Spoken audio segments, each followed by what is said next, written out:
Сәлем бәріне құрметті оқушылар. Біз қазір математикалық сауаттылықтан осы қаңтар айында келген 1066 деген нұсқаның математикалық сауаттылығын талдаймыз.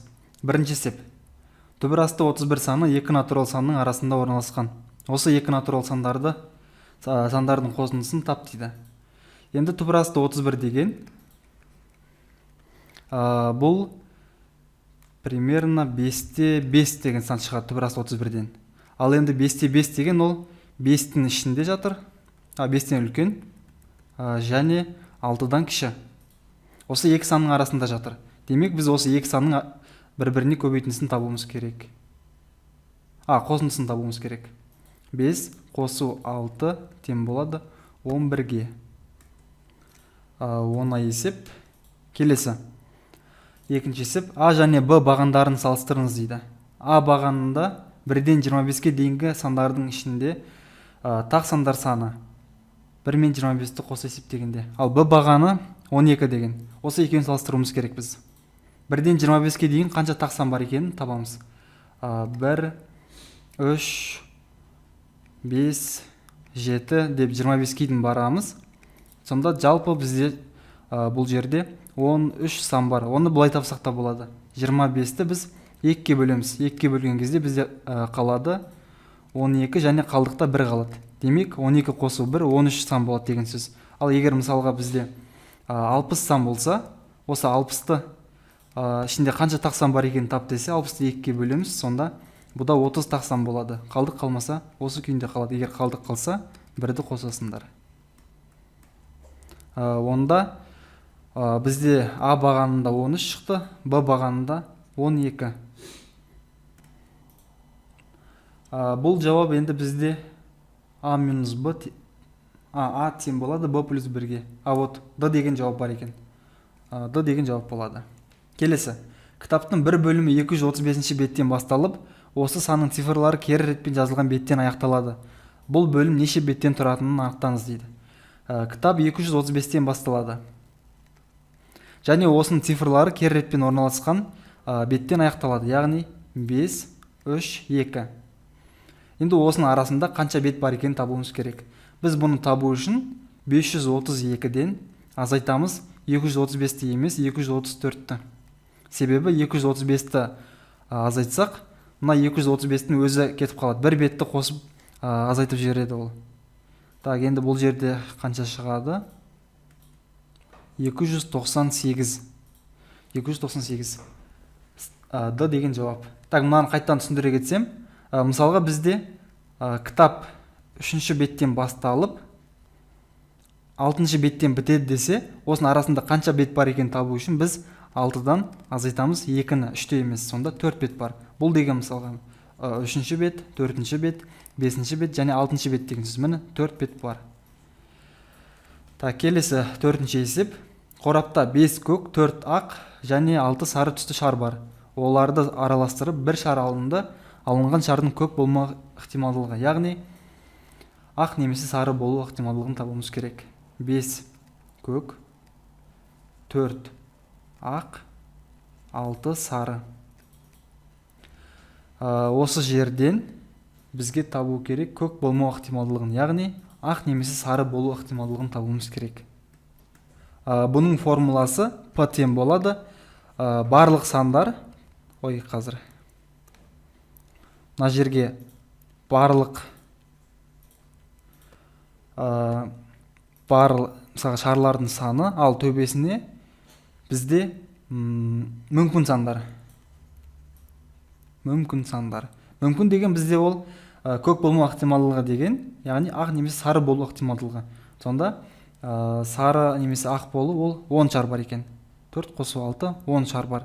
Ал барлығы бізде 15 шар бар. Екеуін 5-ке қысқартамыз, сонда 2 бөлу 3 шығады. В деген жауап. Келесі 5-ші есеп. Оқушының 2.90-да химия пәнінен алған бағалары мынандай. Бағалардың өзгеріс ауқымын тап дейді.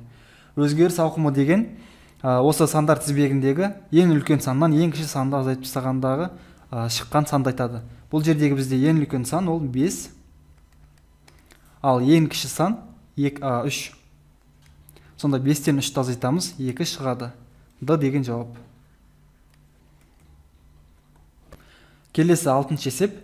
Шеберханаға 15 бұйым әкелінді. Олардың 4-еуі жарамсыз бұйымдар. Шебер сапасын тексеру үшін кездейсоқ бір бұйымды алды. Алынған бұйымның жарамсыз болу ықтималдығын тап дейді.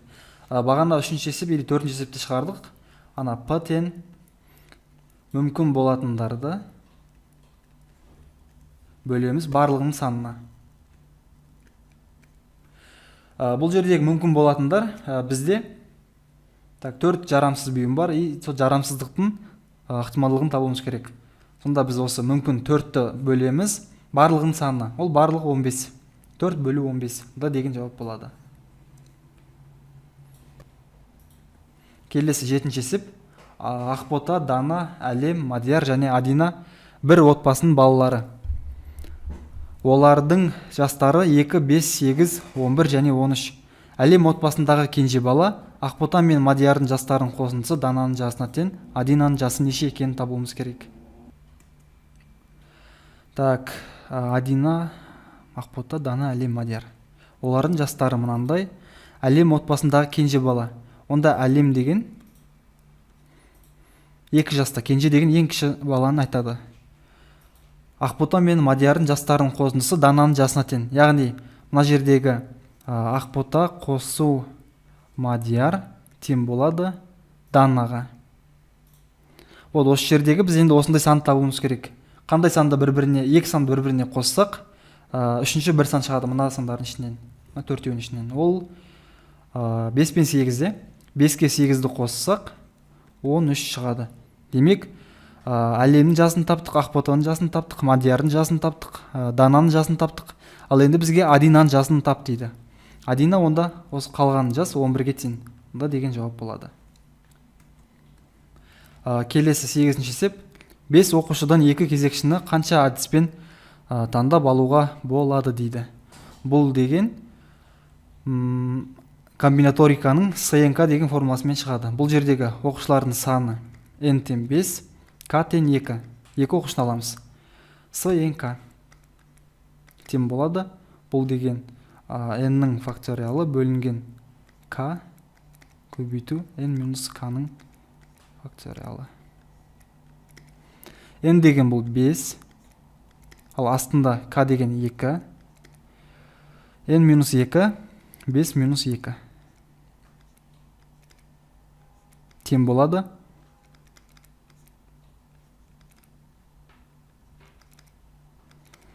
Енді осы жерде бізде мына 5-тің факториалымен 3-тің факториалын қысқартып жібере аламыз.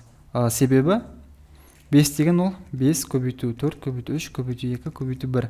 Ал 3 деген 3 көбейту 2 көбейту 1. Вот мына 3-і қысқарады, сонда төбесінде 4 көбейту 5 қалады. Ал астында 2 бар. Осы 2 мен мына 4-ті қысқартамыз. Сонда 2 көбейту 5 тең 10 шығады. В деген жауап.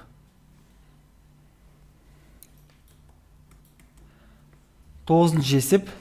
Жандос өз үйінің ауласындағы ұзындығы 15 метр, ені 12 метр болатын жеріне тас тақташаларды төсеу үшін кестеде көрсетілген фирмалардың біреуін таңдайды. Егер ол фирманы ең аз ақша төлейтіндей ет таңдаса, қандай фирманы таңдағанын анықтаңыз дейді. Бізде 5 фирма бар. А, Б, С, Д, Е деген. Және әрқайсысының бір тас тақташасының өлшемі берілген, и бір данасының бағасы берілген. Осы жерден біз осы 3 фирманың бағасының есептеп ең арзанын табуымыз керек. Так, 15-ті 12-ке көбейтейік бірінші. Жалпы оған қанша метр квадрат тақтайша керек екенін табу үшін. 15-ті 12-ке көбейтсек 180 болады. 15-ті 12 180 болады. Вот бізге жалпы 180 метр квадрат тақтайша керек. Ал біздегі бір тақтайшаның өлшемі ол мынандай. Так, мынау бізде миллиметрмен берілген. Біз бұны метрмен жазуымыз керек. Метрмен жазсақ, бұл деген 0,2 метр көбейту 0,1 метр болады. Мынау да сол сияқты 0,2 көбейту 0,15. Мынау 0,18 көбейту 0,1. 0,2 көбейту 0,18. 0,1 көбейту 0,12. Енді біз осы бір тақтайшаның ауданын тауып аламыз, и соны бізге керек ауданға бөлеміз. Сонда қанша штук керек екенін шығады. Мысалы, А фирмасына қанша штук алатынымызды. И сосын біз қанша штук екенін тауып, оны сол бір данасының бағасына көбейтеміз. Сонда бізде жалпы А фирмасынан алатын тақтайшалардың бағасы шығады. Енді А фирмасын есептейік онда. Бір тақтайшаның ауданы 0,2-ні көбейтеміз 0,1-ге тең болады 0,02. Бұл А фирмасынікі.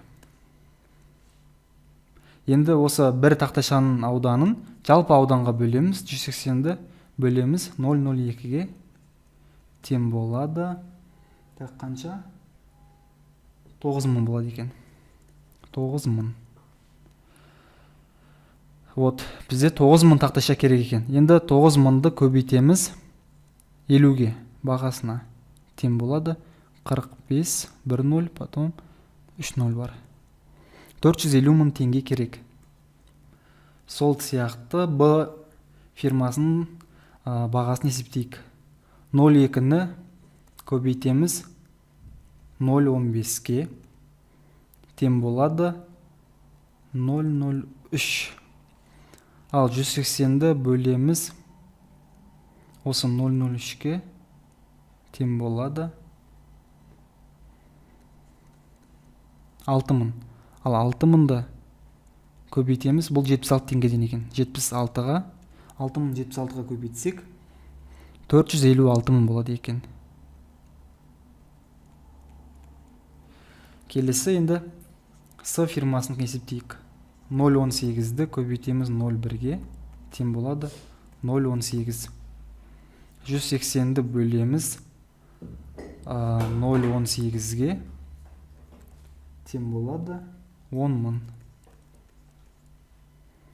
Енді осы 10 000 дананы көбейтеміз 46-ға. 46.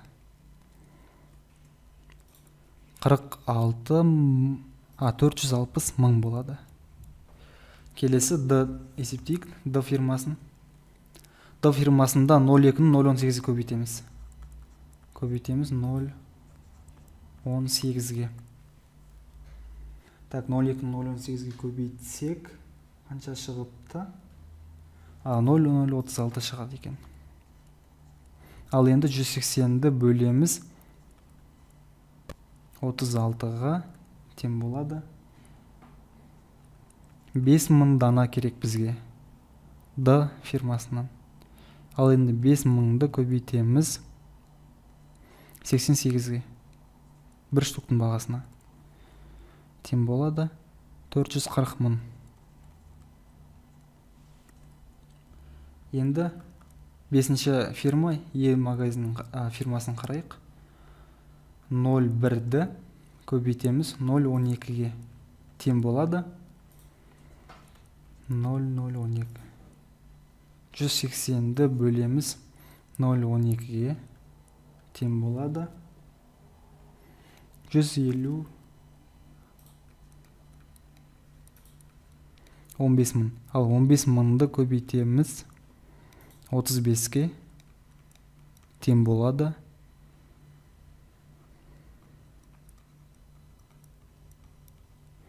525 000.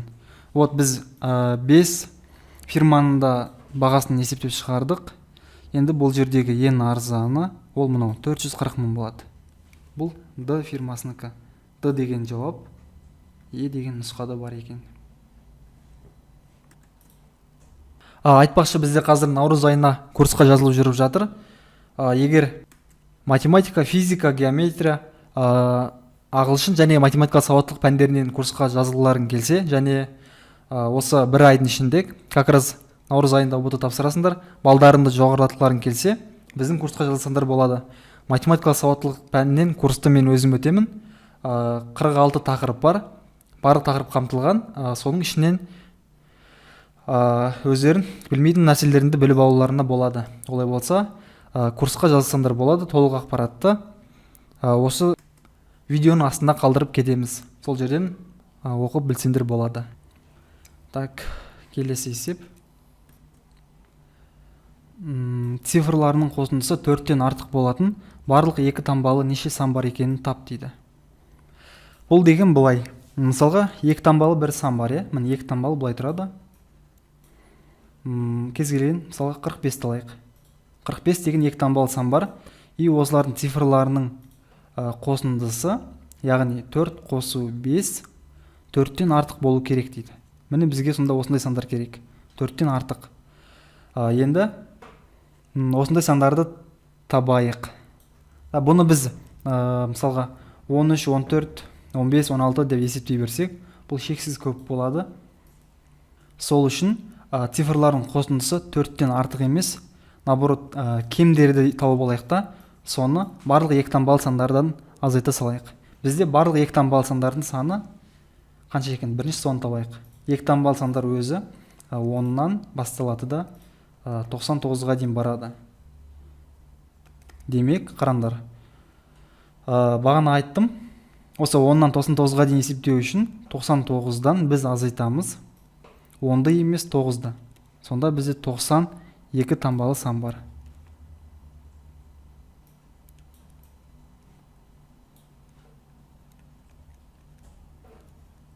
Жалпы 92 таңбалы сан бар. Енді цифрлардың қосындысы 4-тен кемдерін тауып алайық. Бірінші 10-дықтан бастайық. Так, 10 деген цифрдан 10. Мысалға 1 қосу 0 ол 1-ге тең, 1 4-тен кіші. 11, 12 және 13 аламыз. 1-ге 3-ті қоссақ 4, 4-тен үлкен емес, яғни бұл да жатады. Вот, енді 14-ті алсақ, 1 қосу 4, 14-ті алсақ, 1 қосу 4, бұл 5 болады да, 4-те үлкен болады. Ал бізге 4-тен үлкен еместерін тауып алайық бірінші. Онда 13-ді табамыз. Енді екінші 20-ны қарайық. 20, 2 қосу 0, 2, 2 4-тен кіші. Сол сияқты 21 және 22. Енді келесі 30-ды қараймыз. 30-ға 3-ке 0-ді қосамыз. 3 деген 4-тен үлкен емес. Одан кейін 31, 4-тен үлкен емес. 32 болса, бұл уже екеуінің қосындысы 5 болады да, 4-те үлкен болып кетеді. Бізге бұл керек емес. Одан кейін 40. 40 бар. 41 болса, бұл да 4-тен үлкен болып кетеді. Сондықтан, осы сандар ғана сонда екі таңбалы сандардың ішінен цифрлардың қосындысы 4-тен үлкен емес екен. Енді осылардың санын табайық онда. 4 қосу 3 қосу 2 қосу 1 тең болады. 10 болады екен. Сонда 90-нан біз 10-ды алып тастаймыз. 80 екі таңбалы сан бар екен. Цифрлардың қосындысы 4-тен артық болатын. Яғни Д деген жауап болады. Келесі есеп 11. Екі санның қосындысы 180, ал қатынасы 5-ке тең болса, осы сандардың кішісін тап дейді. Екі санның қосындысы, яғни бізде екі сан бар, А және Б деген. Осы екеуісінің қосындысы 180-ге тең, ал қатынасы 5-ке тең, яғни А бөлу Б 5-ке тең.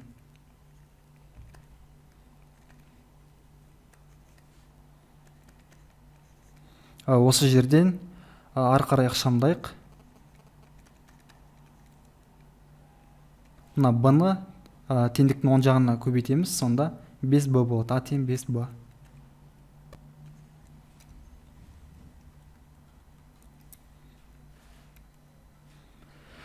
Енді мына А-ның орнына апарып қояйық. Сонда 5Б қосу Б тең болады 180-ге.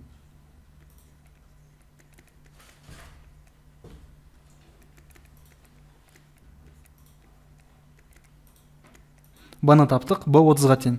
Ал онда біз А-ны табайық енді. А тең, мына жерде жазылып тұр. Жазбай қойын қағыда. А тең 5Б деп. Біз Б-ны таптық. 5 көбейту сонда 30-ға тең. Тең болады 150-ге.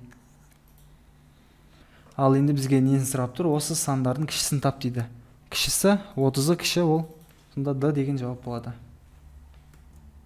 Келесі 12-ші есеп. Екі қызыл алма 3 сары алма, 5 көк алма ыдысқа жуылып салынды. Қарамай алынған бірінші алманың сары болмау ықтималдығын тап дейді. Бізде 2 қызыл және 3 сары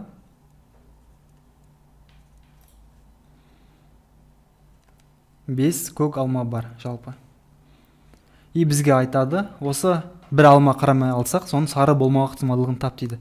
Яғни қызыл немесе көк болу ықтималдығын табуымыз керек біз. Бағана 2 есеп шығарды осыған байланысты. Формуласы мынандай. Мүмкін болатын сандарды бөлеміз барлығына.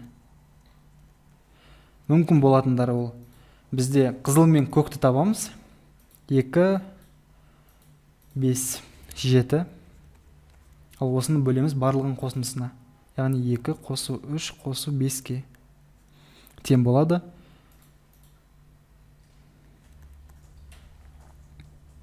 7 бөлу 10 болады екен. Да деген жауап. Келесі 13-ші есеп. Кестеде А, Б, С, Д, Е және F ауылдарының арасындағы жолдардың ұзындықтары километр есебімен көрсетілген. А ауылынан F ауылына баратын ең қысқа жолдың ұзындығын тап дейді. А мен Б-ның арасы 15, Б мен Е-ның арасы 60 километр, тағы сол сияқты. Есептейміз онда. Бізде бұл деген, мысалға мына тұрған сандар, ол мынаны білдіреді. С ауылынан, мысалы Д ауылына дейін 20 километр. Сол сияқты, мысалға А ауылынан С ауылына дейін 24 километр. А ауылынан Б ауылына дейін 15 километр. Бұл сондай да белгілейді, көрсетеді. Онда біз осы Адан Ф-ға баратындай барлық жолдарды табамыз да, осылардың ішінен ең тиімдісін аламыз. Онда бірінші біз Адан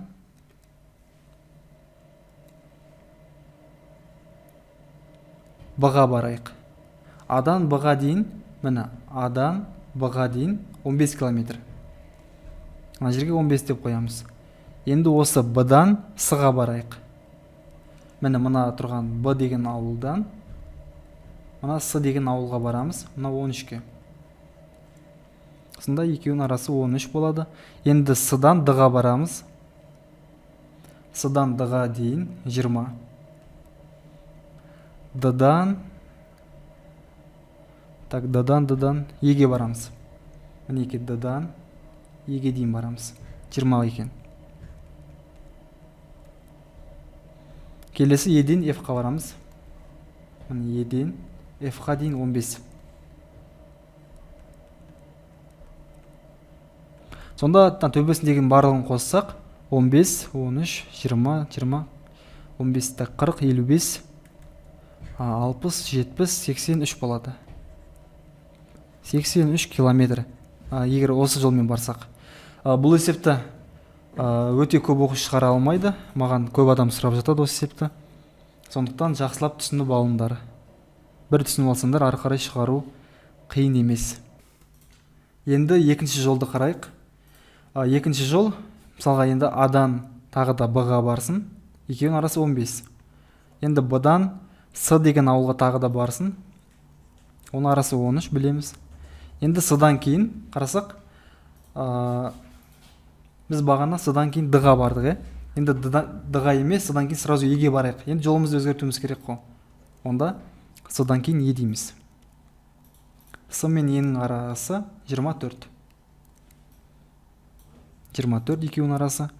Ал енді Е ауылынан енді Ф-ке баруымыз керек. Ол 15.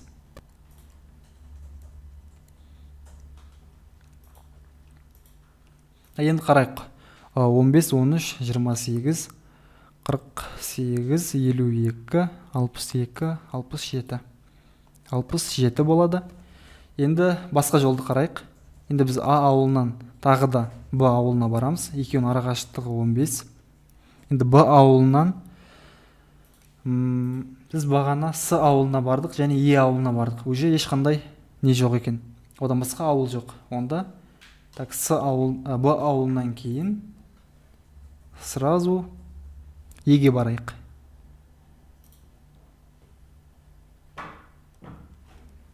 Б-дан Е-ге дейінгі арақашықтық 60 екен. Ал енді еден f-ке барамыз тағы да. Ол 15 болады. 30, 90 бола ма? 90. Енді қандай жол бар екен тағы да? Енді біз А-дан Б арқылы өтіп барлық жолды қарастырып қойдық, е? Олай болса, А-дан кейін енді біз Б-ға емес, С-ға барып қарастырайық онда. Вот, біз Б дегенде уже қарастырып қойдық, А-дан Б-ға барамыз деп. Енді басқаша жол, А-дан С-ға барамыз деп қарастырамыз. А-дан С-ға дейін 24. Ал енді С-дан тағы да енді Д-ға барамыз. Вот біз С-да тұрмыз. Енді одан жақыны бізге ол Д. Ең жақыны Д-ға барамыз. Екеуінің арасы 20. Д-дан Е-ге барамыз. Д-дан Е-ге. Д-дан Е-ге. 20 тағы да. Ал енді Е-ден F-ке барамыз. Е-ден F-ке барсақ, Е деген ауылдан F-ке дейін 15 болады. Так, 40, 60, 64, 74, 79 болады. Келесі, енді А-дан тағы да С-ға барамыз, 24 километр. Енді тағы жолымыз өзгертейік енді. С-дан қайда бара аламыз? С-дан Е-ге бара аламыз бірден. С-дан Е-ге дейін бізде 24 километр болады екен. Е-ден F-ке дейін 15 болады. 48, 58, 58-ге 5-ті қосамыз, 63. Біттік, енді бізде барлық жолдарды қарастырдық. Бізде сонда барлығы 5 жол бар екен. Енді бұлардың ішіндегі ең қысқа жол, ол мына ең соңғы тапқанымыз 63 километр болады екен. А-дан С-ға барамыз, С-дан Е-ге, Е-ден F-ке. Сонда жауабы Д деген жауап болады. 14-ші есеп. Конус тәріздес ыдыстың түбіндегі су конус биіктігінің жартысын алып тұр. Егер ыдыстағы судың көлемі 54 миллиграмм болса, ыдысты суға толтыру үшін тағы қанша су қажеттігін тап дейді. Қараңдар, бізде мынандай конус сияқты ыдыс бар, и бізде мына су осы конустың биіктігінің жартысын алып тұр. Вот мына жер мысалға жалпы H болса, осы мына жер H бөлу 2-ге тең болады онда.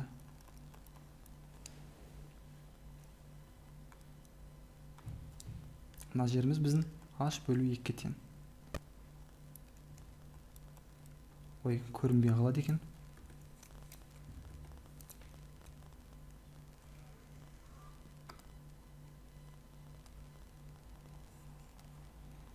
H бөлу 2-ге тең. Так, ыдыс суға толтыру үшін тағы қанша су қажеттігін тап дейді. Жалпы конустың көлемінің формуласы, көлемнің объемын табу үшін вот тең болады. 1/3 пи көбейту r квадрат көбейту h. Міне, мынау конустың көлемінің формуласы. Енді біз осы форманы қолдана отырып, біз мына төбесінде қанша су құю керек екенін табамыз. Енді қарайық. Бізде мынау деген конустың радиусы болады. Мынау радиусы. Мына жерде де қоссақ, бұл да радиусы. Енді осыны 3 бұрыш қылып сызып алайын мен. Мінекей. Мынау біздің мына тұрған 3 бұрышымыз. Бізде 3 бұрыштарда мынандай қасиет бар. Егер мынау бізде тік бұрышта 3 бұрыш болса, осының биіктігін қақ ортасынан бөліп, мынандай табанына параллель түзу жүргізсек, онда бұл осы табанның жартысына тең болады. Кәдімгі не сияқты? Трапеция сияқты. Мысалы, трапеция деген мынандай, кез келген екі параллель түзу, екі табаны. Енді осының қақ ортасын қоссақ, осы мына екеуінің қосындысының жартысына тең. Яғни мысалға А, мына жер Б болса, мына ұзындығы L болса, трапецияда ұзындығы L тең болады. Ол А қосу Б бөлінген 2-ге тең. Мына жерде сол сияқты. Мына жердің ұзындығы бізде 0-ге тең. Ал мына жердің ұзындығы бізде үлкен R. Енді осы үлкен R-ге қосамыз 0-ды, бөлеміз 2-ге тең болады. R бөлу 2. Сонда біз мына жеріміз R бөлу 2 болады. Бұл L. Вот мына формула арқылы осыны тапсақ болады. Сонда біздің мына кішкентай конустың радиусы бұл үлкен осы бүтін конустың радиусының жартысына тең. Енді осының барын таптық, онда мына формуланы қолданып ары қарай шығарамыз. Так, онда біз былай істейік. Бірінші мына кішкентай конустың көлемін табайық. В тең болады 1 бөлінген 3 пи көбейту r квадрат бөлінген көбейтілген h. Енді бізде бұл жердегі r деген ол r бөлу 2 тең. Біз таптық мына r бөлу 2 тең. Орындарына кеп қояйық. 1 бөлу 3 көбейту пи көбейту r квадрат. Вот мынаның көбейтіндісінде бұны көбейтеміз. Биіктігіміз осы биіктіктің жартысына тең, яғни h бөлу 2 тең болады 1 бөлінген 3 пи көбейту r квадрат h көбейту 1 бөлінген, так, мына жерде 4, 2 көбейтеміз 8, 1 бөлінген 8. Енді бұл конустың, кішкентай конустың көлемі 54 миллиграммға тең, яғни 54-ке.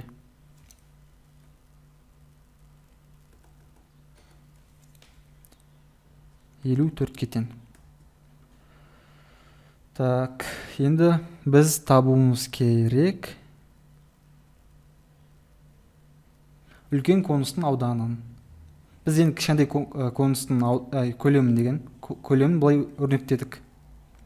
Сонда 1 бөлінген 3 пи көбейту r квадрат h тең болады 54-ті көбейтеміз 8-ге. 8-ді 54-ке көбейтсек 408, так, 4-ті 8-ге көбейтеміз 32, 432 болады.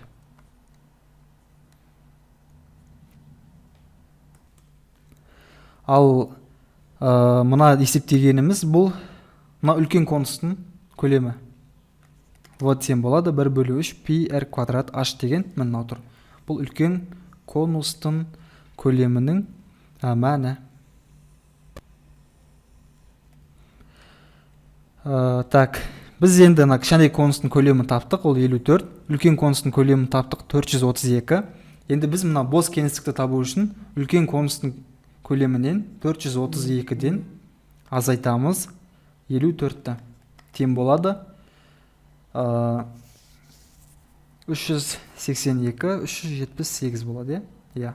378 болады. А деген жауап болады. Келесі есеп 15. Төменде берілген фигураның периметрін табуға арналған өрнекті көрсетіңіз дейді. Периметр деген бұл кез келген фигураның сыртқы қабырғаларының қосындысына тең. Яғни біз қазір есептеген кезде осындай фигураның периметрін мына қабырғаны қосып жібермейміз. Так, олай болса бізде мына белгі, мына ортасынан сызып тастаған, бұл мына 3 қабырға тең дегенді білдіреді. Яғни мына жер А, мына жер А, және мына жер асты А. Және мына Б-ға қарама қарсы мына бет Б. П тең болады. Так, бізде 3А бар. Мына 1А, 2А, 3А. 3А қосу 2Б. Сонда жауабы Д деген жауап болады. 16-шы есеп. 16-шы есеп.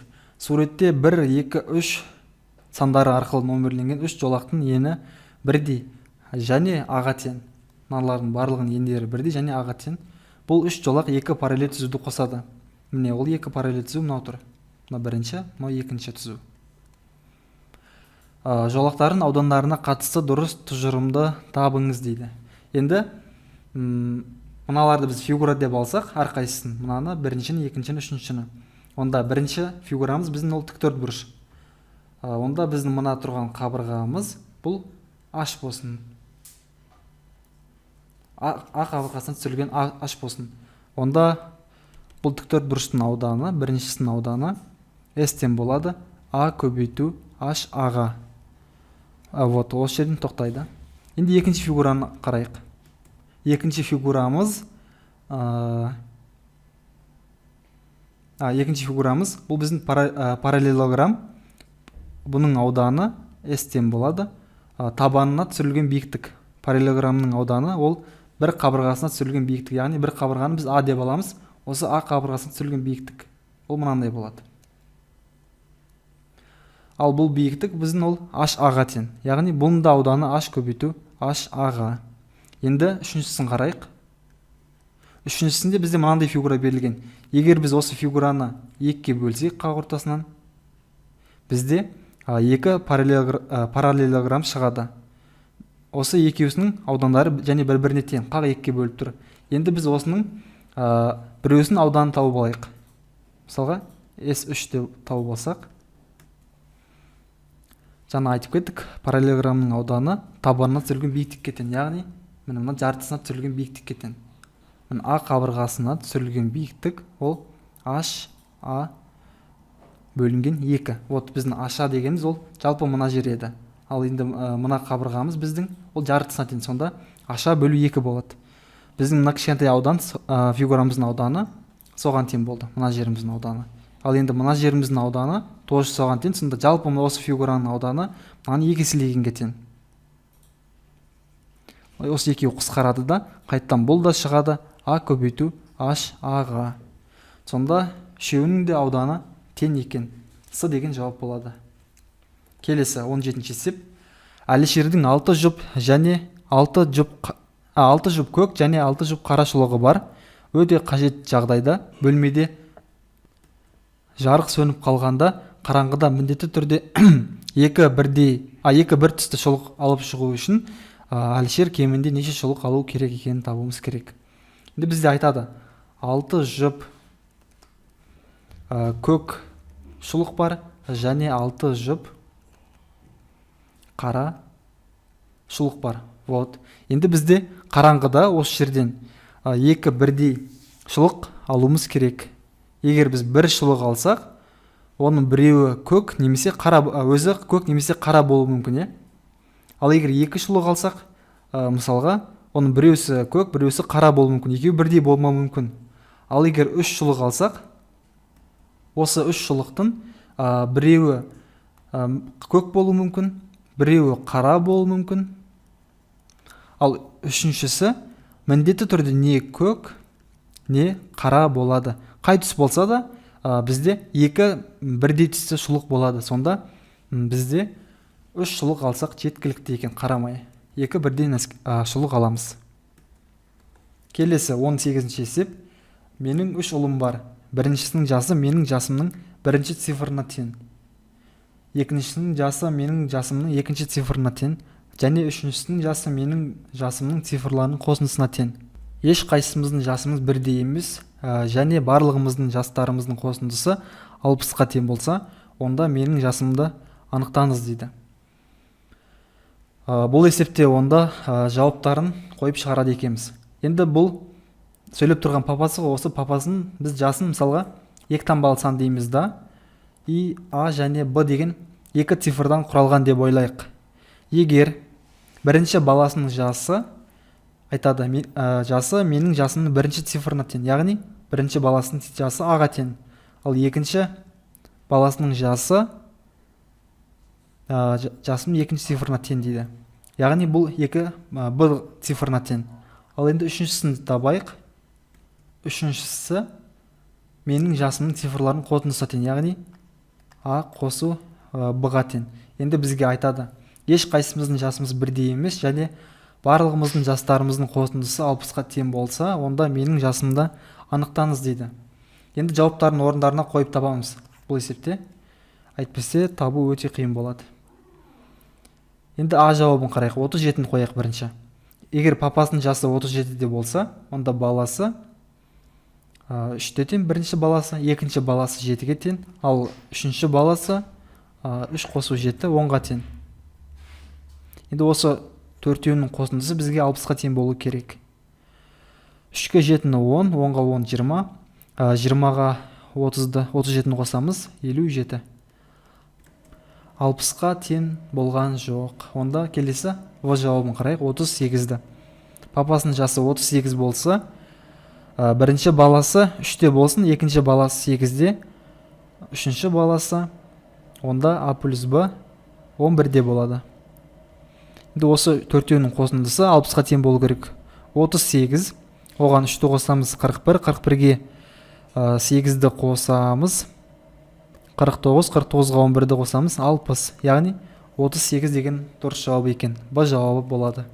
Келесі 19-ші есеп. Егер математика пәнінен тестте жалпы 120 есеп болса, онда Аружан мен Анел Жасмин мен Самалдан неше есе көп есеп шығарғанын тап дейді. Так, бірінші Аружан мен Анелдің қанша есеп шығарғанын табайық. Процентпен беріліпті бұл жерде. Аружан және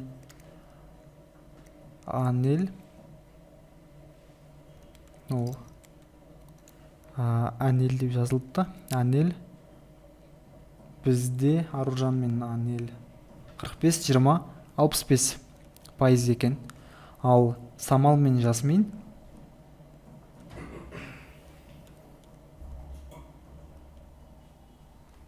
Самал мен Жасмин 10, 25, 35 пайыз. Онда қанша есе көп шығарған табу үшін осы Анел мен Аружанның шығарған 65 пайызын Самал мен Жасминнің 35 пайызына бөле саламыз. Яғни 65 пайызды бөлеміз 35 пайызға. Мына 120 есеп олардың қайсысы қанша есеп шығарғанын бұл жерде тауып, есепті қиындатудың керегі жоқ. Осылай шығара салсақ та болады. Пайыз бен пайыз қысқарады. 65 пен 35 5-ге қысқарады. Төбесінде 13 қалады. Ал астында 7 қалады. 13-ті 7-ге бөлсек 1,7 және 6 қалады. Осындай жауап іздеуіміз керек. 1,7,6. Да деген жауап болады. Келесі соңғы 20-ші есеп. Пирамида тәріздес жылыжайдың едені қабырғасы 2 метрге тең.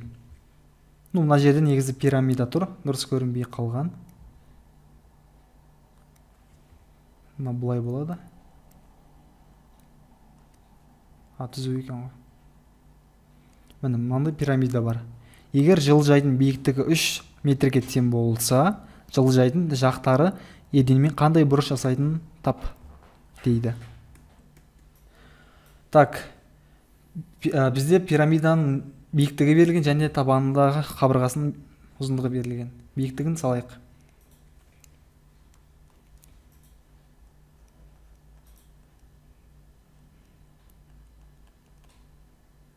Мына биіктігі бізде 3 сантиметрге тең, ал қабырғасы табанындағы 2 сантиметрге тең.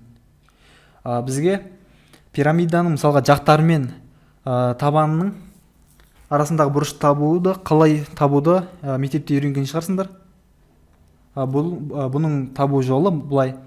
Осы төбесінен, мына тұрған төбесінен бірінші жағына биіктік түсіреміз. Биіктікті бұлай түсіреміз.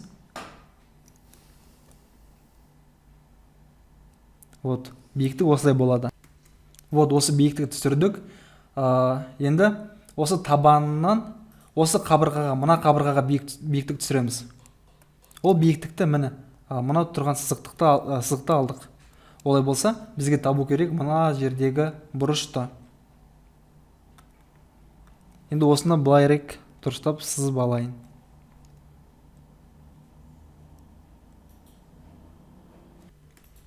Бізде мына жеріміз 3-ге тең, мына табаны. Табаны бізде дұрыс пирамида болғандықтан табанның қақ ортасына түседі. Демек бізде мына табан ұзындығы 2 метр болса, онда біздегі мына жер 1-ге тең болады. Мына жер 1-ге тең. Ал енді мынау бізге табу керек бұрыш. Сонда альфа тең болады. Енді бұны тангенс арқылы табайық. 2 катеті белгілі. Тангенс альфаны табатын болсақ, қарама-қарсы жатқан катетті тангенс альфа.